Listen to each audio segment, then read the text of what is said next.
بسم اللہ الرحمن الرحیم۔ السلام علیکم ورحمۃ اللہ وبرکاتہ۔ امید ہے کہ میرے تمام ویورز، تمام دوست خیریت سے ہوں گے۔ آج 3 رمضان المبارک ہے، اور 3 رمضان المبارک حضرت فاطمہ الزہرا رضی اللہ تعالی عنہ کا حضرت فاطمہ الزہرا رضی اللہ تعالی عنہ کا یوم وفات ہے۔ اور حضرت فاطمہ الزہرا رضی اللہ تعالی عنہ رسول اللہ صلی اللہ علیہ وسلم کی سب سے چھوٹی اور لاڈلی صاحبزادی ہیں، اور حضرت خدیجہ الکبریٰ رضی اللہ تعالی عنہا کے بطن سے آپ صلی اللہ علیہ وسلم کی 4 صاحبزادیاں ہیں، حضرت زینب رضی اللہ تعالی عنہ، اور ایک صاحبزادی حضرت ام کلثوم رضی اللہ تعالی عنہ، حضرت رقیہ رضی اللہ تعالی عنہ، اور چوتھی صاحبزادی حضرت فاطمہ الزہرا رضی اللہ تعالی عنہ۔ یہ 4 صاحبزادیاں آپ کی حضرت خدیجہ الکبریٰ رضی اللہ تعالی عنہ کے بطن سے ہیں، اور حضرت خدیجہ الکبریٰ رضی اللہ تعالیٰ عنہ یہ آپ صلی اللہ علیہ وسلم کی سب سے پہلی زوجہ ہیں۔ آپ صلی اللہ علیہ وسلم کو ابھی نبوت نہیں ملی، آپ صلی اللہ علیہ وسلم پر ابھی وحی نازل نہیں ہوئی، تو سب سے پہلے حضرت خدیجہ الکبریٰ رضی اللہ تعالیٰ عنہ سے آپ صلی اللہ علیہ وسلم کا نکاح ہوا، اور اس وقت آپ صلی اللہ علیہ وسلم کی عمر مبارک 25 سال تھی، اور حضرت خدیجہ الکبریٰ رضی اللہ تعالیٰ عنہ کی عمر 40 سال تھی۔ تو اس دوران حضرت فاطمہ الزہرا جو حضرت خدیجہ الکبریٰ رضی اللہ تعالیٰ عنہ سے آپ صلی اللہ علیہ وسلم کا نکاح ہوا، تو فاطمہ الزہرا حضرت خدیجہ رضی اللہ تعالیٰ عنہ کے بطن سے پیدا ہوئیں، اور سب سے چھوٹی صاحبزادی ہیں۔ حضرت فاطمہ الزہرا رضی اللہ تعالیٰ عنہ کا ایک نام فاطمہ بطول بھی ہے، کہ یعنی جس کے اندر دنیا کی طلب نہ ہو، اور حضرت فاطمہ الزہرا بھی کہا جاتا ہے، خاتون جنت بھی آپ کو کہا جاتا ہے، آپ جنت کی عورتوں کی سردار ہیں۔ اور حضرت فاطمہ الزہرا رضی اللہ تعالیٰ عنہ کے کان میں آپ صلی اللہ علیہ وسلم نے اپنی وفات سے کچھ دن پہلے ایک بات کہی، دائیں کان میں ایک بات کہی تو آپ غم زدہ ہو گئیں، اور بائیں کان میں جب بات کی تو آپ خوش ہو گئیں۔ تو دیکھنے والوں نے حضرت فاطمہ الزہرا رضی اللہ تعالیٰ عنہ سے پوچھا کہ فاطمہ کیا بات ہے، آپ کے دائیں کان میں آپ کے ابا جناب رسول اللہ صلی اللہ علیہ وسلم نے بات کی جو آپ غمزدہ ہو گئی، اور بائیں کان میں بات کی تو آپ خوش ہو گئی۔ تو آپ صلی اللہ علیہ وسلم نے حضرت فاطمہ الزہرا رضی اللہ تعالیٰ عنہ کے دائیں کان میں، حضرت فاطمہ الزہرا کہتی ہیں کہ میرے دائیں کان میں رسول اللہ صلی اللہ علیہ وسلم فرمایا کہ میں اب دنیا سے جانے والا ہوں، میرا آخری وقت ہے، اور بائیں کان میں آپ صلی اللہ علیہ وسلم فرمایا کہ میرے دنیا سے جانے کے بعد سب سے پہلے آپ مجھ سے ملاقات کرو گی۔ تو یہی وجہ ہے کہ آپ صلی اللہ علیہ وسلم کی رحلت کے بعد، آپ کی وفات کے بعد تقریباً 6 مہینے کے بعد حضرت فاطمہ الزہرا رضی اللہ تعالیٰ عنہ کا انتقال ہو جاتا ہے، وفات ہو جاتی ہے۔ اور حضرت فاطمہ الزہرا رضی اللہ تعالیٰ عنہ وہ خاتون ہیں جن کا نکاح حضرت علی المرتضیٰ رضی اللہ تعالیٰ عنہ کے ساتھ ہوا، اور آپ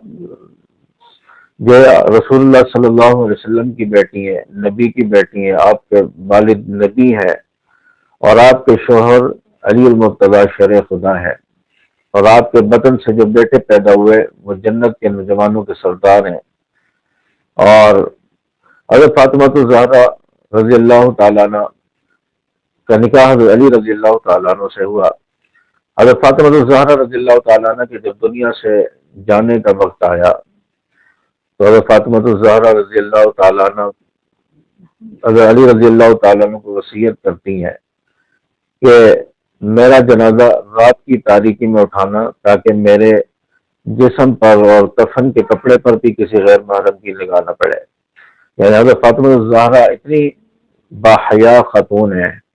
اتنی پاک دامنہ عورت ہے کہ آپ نے دنیا میں تو پردہ کیا ہی، آپ کو کسی نے نہیں دیکھا، کسی غیر محرم نے نہیں دیکھا، لیکن دنیا سے جب جانے کا وقت آ گیا آپ پریشان ہیں، غمگین ہے۔ آپ سے پوچھا گیا، عائشہ صدیقہ رضی اللہ تعالیٰ عنہ نے غالباً پوچھا کہ فاطمہ آپ پریشان کیوں ہیں؟ تو حضرت عائشہ صدیقہ رضی اللہ تعالیٰ عنہ سے آپ کہتی ہیں کہ میں اس لیے پریشان ہوں کہ میں نے دنیا میں پردہ کیا، آج تک کسی غیر محرم کی نگاہ مجھ پر نہیں پڑی، کہ میری وفات کے بعد میرے جسم پر، میرے جسم کے کپڑے پر، کفن پر کسی غیر محرم کی نگاہ نہ پڑ جائے، اس لیے میں پریشان ہوں۔ تو حضرت عائشہ صدیقہ رضی اللہ تعالیٰ عنہ نے فرمایا کہ حضرت علی رضی اللہ تعالی عنہ سے کہیں گے کہ آپ کا جنازہ رات کی تاریکی میں اٹھائیں اور آپ کے جسم پر کوئی کپڑا ڈال دیں تاکہ آپ کے کفن پر بھی کسی کی نگاہ نہ پڑے۔ تو حضرت علی رضی المرتضیٰ رضی اللہ تعالی عنہ نے حضرت فاطمہ الزہرا رضی اللہ تعالیٰ عنہ کا جنازہ رات کی تاریکی میں پڑھوایا، رات کو پڑھوایا، اور آپ کے جسم پر آپ کی جو میت کی جو ڈولی تھی، چارپائی تھی، اس کے اوپر ایسا کپڑا ڈالا گیا کہ اس سے حضرت فاطمہ الزہرا رضی اللہ تعالی عنہ کا جسم جو ہے وہ چھپ گیا تاکہ اس پر کسی کی نگاہ نہ پڑے۔ تو یہ حضرت فاطمہ الزہرا ہے جو خاتون جنت ہے، جو باحیا اتنی ہے کہ مرنے کے بعد بھی ان کو یہ فکر لائق ہے کہ میرے مرنے کے بعد، وفات کے بعد کسی کی نظر میرے جسم پر اور کفن کے کپڑے پر نہ پڑ جائے۔ وہ باحیا عورت ہے۔ اللہ تعالیٰ ان کی حیا میں سے کچھ حیا ہماری ماں بہنوں کو بھی عطا فرمائے۔ حضرت فاطمہ الزہرا رضی اللہ تعالیٰ عنہ کی تربیت نبی کے گھر میں ہوئی ہے،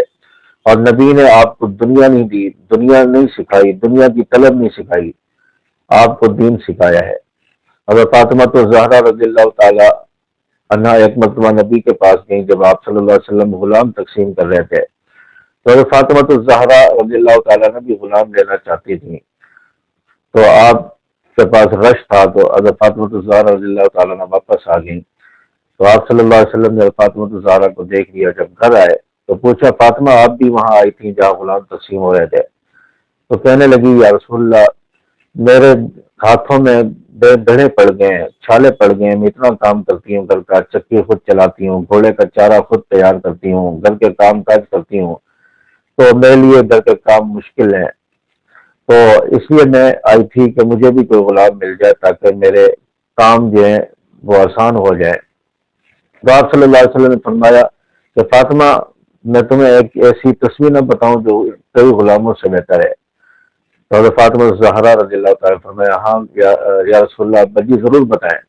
تو آپ صلی اللہ علیہ وسلم نے تصویر بتائی، 33 مرتبہ سبحان اللہ، 33 مرتبہ الحمدللہ، 34 مرتبہ اللہ اکبر، یہ رات کو سوتے وقت پڑھ لیا کرو۔ اسے تصویر فاطمی بھی کہا جاتا ہے، جو ہم ہر نماز کے بعد اس تصویر کو پڑھتے ہیں۔ تو آپ صلی اللہ علیہ وسلم نے یہ تصویر بتائی اور فرمایا کہ اس تصویر کو رات کو سوتے ہوئے پڑھ لیا کرو، یہ کئی غلاموں سے بہتر ہے۔ تو حضرت فاطمہ الزہرا رضی اللہ تعالیٰ عنہ یہ تصویر پڑھا کرتی تھی، دنیا نہیں سکھائی، غلام نہیں دیے۔ آج جو حضرت فاطمہ الزہرا رضی اللہ تعالیٰ عنہ پر باغ فتح کا مسئلہ جو ہے ان کے حوالے سے گھڑا جاتا ہے، اور حضرت ابوبکر صدیق رضی اللہ تعالیٰ عنہ پر الزام لگایا جاتا ہے، تو حضرت فاطمہ الزہرا کا کوئی باغ کا مسئلہ تھا ہی نہیں۔ آپ صلی اللہ علیہ وسلم کے پاس فاطمہ الزہرا آئی، آپ صلی اللہ علیہ وسلم نے حدیث سنا کر آپ کو بھیج دیا، رخصت کر دیا، آپ مطمئن ہو گئی، اس کے بعد کبھی باغ کا مطالبہ کیا ہی نہیں۔ تو یہ جو من گھڑت کہانی ہے فاطمہ الزہرا رضی اللہ تعالیٰ عنہ کے حوالے سے، اور ابوبکر صدیق رضی اللہ تعالیٰ عنہ پر الزام لگایا جاتا ہے کہ باغ غصب کر لیا، تو یہ بالکل جھوٹی من گھڑت کہانی ہے، اور حضرت ابوبکر صدیق رضی اللہ تعالیٰ عنہ کے دشمنوں کی بنائی ہوئی اور گھڑی ہوئی کہانی ہے، اس کا حقیقت سے کوئی تعلق نہیں ہے۔ تو حضرت فاطمہ الزہرا رضی اللہ تعالیٰ عنہ کی وفات 3 رمضان المبارک ہے۔ اللہ تبارک و تعالیٰ ہماری طرف سے حضرت فاطمہ الزہرا رضی اللہ تعالیٰ عنہ کو ڈھیروں اجر و ثواب عطا فرمائے، ان کو جزائے خیر عطا فرمائے، اور حضرت فاطمہ الزہرا رضی اللہ تعالیٰ عنہ کی سیرت ہماری ماں بہنوں اور ہمیں اپنانے کی توفیق اللہ تبارک و تعالیٰ عطا فرمائے۔ السلام علیکم ورحمۃ اللہ۔